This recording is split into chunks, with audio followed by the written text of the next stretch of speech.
Dinen aura Mona ban hospital ar l'air bout beut ur gwalz ar vout, jeti rartan de vari un andelek. Ne ouiatche gwalvat petra zo ar ruet jeti. Me resavet i doe un nebeud mizio virog ur liour, ur geriadur, breonek galek, cour, kaset hag en ezen ur réunion. Ur liour hag en doe chanchet i bue. Chete penchetan un istouer egonta bue Mona, plar cour awal ar ileue, saut jet ur studio.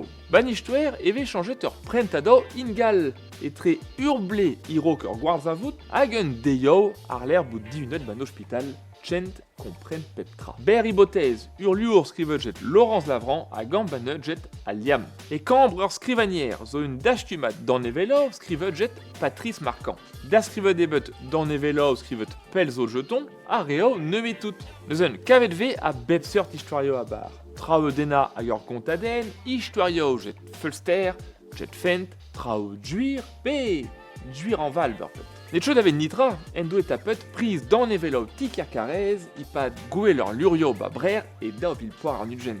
An avezout an istor, a zo kompren an amzer a vremañ, a sevel an dazon. E gise krog istor meur breiz. A vrao a leor savet gant kevredigez istor a sevenadur breiz. Jean-Jacques Monnier hag eskipai neus kiniget istor ombro evel un teul film gant penadous klaer a skeudennoù laket an eilre war l'air a real. Ul leor skiantel nie, met neket ul leor arbenik ar pal a zo rei al roioù an nol. Daoust tu mezo, unan ingalek hag un al in brezonak nahan. Le prof nedelek eus a renta tout, dresto evit skolerien a skolerezet.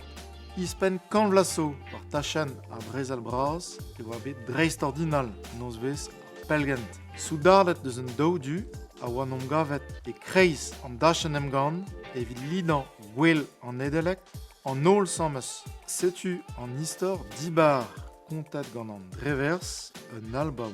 Brao ken troet diwar hatalanek hag embanet gant timilen.